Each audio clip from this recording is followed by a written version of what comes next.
Olá pessoal, sejam muito bem-vindos ao canal Geriatria com Miola. Aqui a gente aprimora o conhecimento de vocês sobre as demências para que vocês tenham mais confiança e paciência para cuidar dos pacientes ou familiares de vocês. Meu nome é Vinícius Miola, eu sou médico geriatra e hoje a gente vai falar um pouco sobre como identificar delírio e as diferenças entre delírio e demência. Não se esqueçam de curtir, comentar e compartilhar o nosso vídeo, se inscrever aqui no nosso canal do YouTube e também se inscrever nas nossas outras plataformas, lá no Instagram e no TikTok, @geriatriacomiola. Por que esse tema é tão importante? Porque uma das grandes diferenciações que a gente tem que fazer na prática é entre delírio e demência. E muitas vezes também a palavra delírio, terminando com o e não com u e m, também confunde os leigos, que não entendem bem a diferença entre um e outro. Primeiro vamos falar um pouco de delírio e demência, tá? Por que é tão importante descartar delírio? Dentro dos critérios diagnósticos de demência, que já foi tema de vídeo aqui, então tem um vídeo aqui que a gente explica o que é demência. A gente sempre fala que para você conseguir fechar o diagnóstico de demência, você precisa descartar que o paciente esteja em delírio. Esse é um dos critérios diagnósticos para a gente poder fechar com certeza que esse quadro que o paciente tem realmente é uma doença neurodegenerativa e não é um quadro de delírio agudo, que está acontecendo por uma infecção ou por uma internação hospitalar, por outra coisa. E geralmente esse é um dos principais motivos pelos quais a gente não faz diagnóstico de demência quando o paciente interna no hospital. Se é um paciente que não tem diagnóstico prévio de demência, vai para o hospital e começa a evoluir com uma piora cognitiva ou com uma confusão mental, geralmente a gente não faz essa avaliação no hospital, justamente porque nesse contexto o delírio é muito comum, E aí a gente não consegue descartar ele adequadamente. Então é melhor eu tratar o paciente no contexto intra-hospitalar, melhorar talvez esse possível delírio e avaliar a cognição dele quando ele já tiver um tempo em casa, 30 dias depois, em que a gente vai ter certeza que mais provavelmente o delírio já deve ter passado, beleza? Mas para eu entender isso, eu preciso então diferenciar o que é delírio de demência. A primeira coisa importante para diferenciar esses dois é o delírio, ele geralmente é uma alteração aguda, do nível de consciência. Então ele vai acontecer de horas para dias, O paciente estava bem, estava normal ou tinha o seu quadro demencial, mas vinha estável e aí ele tem uma alteração aguda do nível de consciência, Então de uma hora para outra, ou ele fica agitado, ou ele fica sonolento, ou ele começa a falar coisas que estão muito fora do contexto, Já a demência é uma alteração crônica, Então, o paciente está esquecido, mas ele está esquecido já há muitos dias, semanas, meses, Então é uma alteração crônica, que já vem vindo de um longo tempo, Ele não estava bem até ontem e hoje ele começou a ficar esquecido. Geralmente, a queixa de esquecimento vem de muito tempo. Se ele começar a ficar esquecido do dia para a noite, tem que pensar em delírio, E não em demência.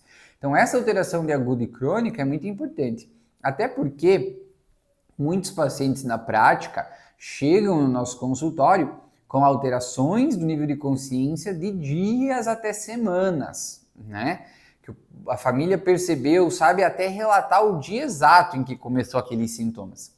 E muitas vezes a primeira coisa que a gente pensa é: isso pode ser delírio, vamos descartar. Não é nada incomum, vou dizer para vocês que no último ano eu devo ter feito pelo menos 3, 4 diagnósticos de tumor cerebral, em que o paciente evoluiu com um quadro mais agudo da cognição, esquecimento, alteração de comportamento. A família traz ele para o consultório e diz: olha, faz 2, 3 semanas que ele está assim, antes ele estava bem, ele não esquecia nada, o comportamento dele era normal e agora ele está assim. E aí, quando a gente faz uma ressonância de crânio, acha, por exemplo, um tumor no lobo frontal, ou uma massa comprimindo em algum lugar. Então, eu sempre, quando é agudo, muito rápido, eu tenho que pensar em delírio. E isso também vale para os pacientes que já têm demência, Então, eu tenho meu paciente com demência, ele já tem diagnóstico de doença de Alzheimer, por exemplo, fase leve. E aí ele vinha bem, esquecia, né, tinha dificuldade para fazer suas coisas, né, aquela talvez uma certa apatia, mas isso dentro do quadro normal dele. E de repente, um dia de forma aguda, ele fica agitado, ele fica agressivo, né, ele muda o comportamento de uma forma muito diferente do que ele estava, ou ele fica sonolento, tem dificuldade para acordar. Então eu tenho essa mudança mais rápida, né, do padrão, né, de cognição que ele tem. Opa, tenho que pensar em delírio, né? Pode ser uma infecção, pode ser constipação, dor, pode ser um AVC, pode ser um infarto. Então, quando isso é muito rápido, uma alteração aguda do nível de consciência, eu tenho que pensar em delírio. Segunda característica importante do delírio é a flutuação do nível de consciência. Então, no delírio, geralmente o paciente ele não se mantém, né, nesse estágio de nível de consciência, por exemplo, o dia todo. A tendência é que ele flutue durante o dia. Ou seja, ele vai ter um período que ele fica mais agitado, depois ele vai ter um período que ele volta a como era a cognição normal, aí ele fica sonolento, ele fica agitado, ou ele fica agitado, normal, agitado, ou ele fica sonolento, melhora um pouquinho, sonolento. Geralmente o paciente vai ter uma flutuação do nível cognitivo. Horas que ele está melhor e horas que ele está realmente com uma alteração mais aguda, né, rápida do nível de consciência. Então essa característica de flutuar a cognição durante o dia é muito característica do delírio e a gente geralmente não vai ver nos pacientes com demência. Abre aspas aqui, talvez seja do paciente com demência por corpus de Levy, que às vezes até pode flutuar um pouco a cognição, mas geralmente vai ser uma coisa crônica, né? Que só vai levar ele ao atendimento depois de algumas semanas ou meses, beleza?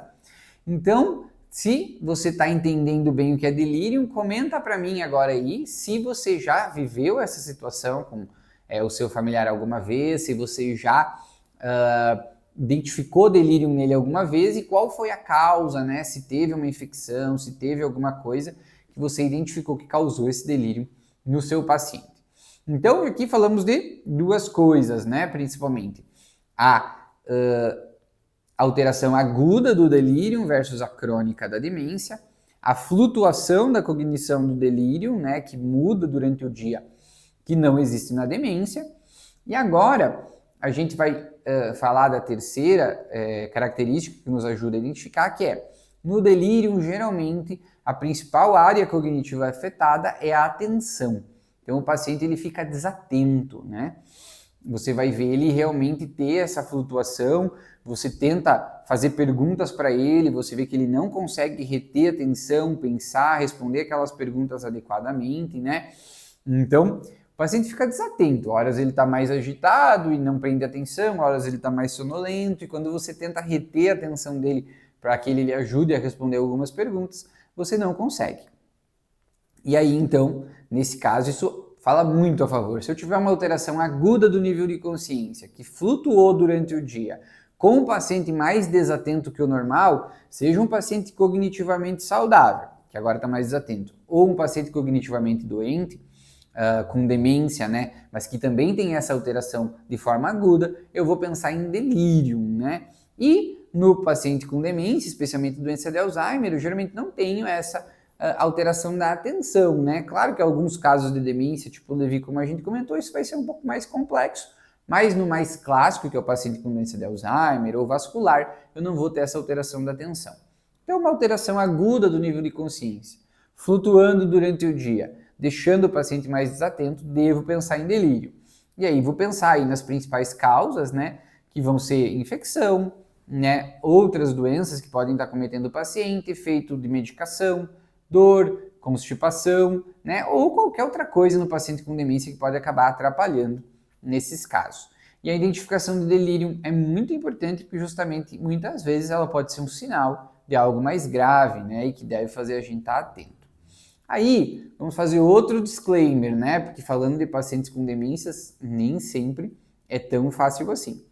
Mas às vezes você vai ter um paciente com demência que vem, né, num certo nível cognitivo ali, mantendo com leves pioras, porque é uma doença neurodegenerativa. Mas um dia ele faz um episódio de agressividade, né? E que essa agressividade eventualmente pode não ser delírio, né? E geralmente ser sim pela alteração da própria doença. A grande característica aí é que geralmente esses episódios eles vão acontecer, podem acontecer durante o dia, né? Às vezes até podem se repetir, mas eles vão começar a ter um padrão, né? Então você vai começar a ter um padrão, você vai tentar identificar os gatilhos que a gente já falou aqui, né? Que acabam deixando esse paciente mais agressivo. Mas você vai logo perceber que isso é uma mudança de padrão de comportamento. Ele não vai mais ser uma alteração aguda, né? O paciente vai começar a ter essas alterações repetidamente. E aí você vai conseguir entender que isso agora mudou dentro do padrão de comportamento do teu familiar, do teu paciente, né? E não é realmente uma alteração aguda, mas sim uma evolução da própria doença trazendo um sintoma novo, né? Então, às vezes, a gente só vai identificar isso realmente com o tempo. Mas a gente tem que estar atento realmente para não deixar, né, principalmente as infecções, que são sintomas mais graves, passarem, né, sem que a gente consiga identificá-las. Não é tão fácil, né? Por isso também é importante que vocês tenham um médico para ajudar vocês quando vocês tiverem dúvidas. E por último, vale a pena a gente falar sobre delirium e delírio, só para vocês entenderem essa terminologia médica. Então, delirium é essa alteração real do nível de consciência, uma alteração aguda, que flutua durante o dia, né? E que o paciente tem principalmente uma alteração na atenção. E o delírio está dentro das alterações psiquiátricas, que também são alterações psicóticas, né? Então, o paciente ele tem um delírio, ele está delirando, como a gente fala na vida real. Então, ele tem um pensamento delirante, algo que não existe, né? Algo que está fora da realidade, mas que ele está acreditando naquele pensamento, né? O delírio clássico que a gente sempre lembra é o delírio messiânico, né? Em que as pessoas acreditam que são Jesus Cristo, ou acreditam que são Deus, né? Então isso, por exemplo, é uma ideia delirante. Ele acha que ele é Jesus Cristo, ele acha que ele é Deus, né? Então, dentro dessa ideia do delírio, ele pode ter qualquer coisa, ele achar que é qualquer coisa, ou que, né, tá acontecendo algo de diferente na vida dele, mas isso é só uma ideia delirante dele que não faz parte da realidade. Então, muito diferente do delírio, que é essa alteração, né, do nível de consciência agudo e que pode ser causada por muitas coisas e que a gente tem que ficar atento, né? A ideia delirante não é tão comum nos pacientes com demência, mas pode vir a acontecer e a gente vai acabar tratando ela como um sintoma de psicose, né? E muitas vezes precisando usar os antipsicóticos, assim como a gente falou no vídeo de alucinação. Mas já não é tão comum mesmo nos pacientes com demência, né? Estando aí presente em no máximo 10% dos casos. Beleza? Então, para a gente gravar bem, né? Delírium, alteração aguda do nível de consciência com flutuação durante o dia e prejuízo da atenção. Demência é uma alteração crônica da cognição sem flutuação, né? Ela se mantém estável ao longo do tempo e com prejuízo cognitivo em qualquer uma das áreas, especialmente esquecimento, né? Memória, né? Na doença de Alzheimer. E delírio é a ideia delirante, né? Pensar em algo que não existe, imaginar que se é ou que se está acontecendo algo que realmente não faz parte da realidade. Beleza? Então, por hoje é isso. Espero que vocês tenham conseguido entender essas diferenças que são muito importantes. Não se esqueçam de curtir, comentar e compartilhar esse vídeo. Se inscrever no nosso canal, também nas nossas outras plataformas, @geriatriacomiola no Instagram e no TikTok. Até mais! Vem aí a nova turma da Jornada de Cuidado do Paciente com Demência. Quero muito que você, que é familiar ou cuidador de um paciente com demência, participe. Mais informações no nosso Instagram, @geriatriacomiola. Tenho certeza que você não vai se arrepender. Te espero lá!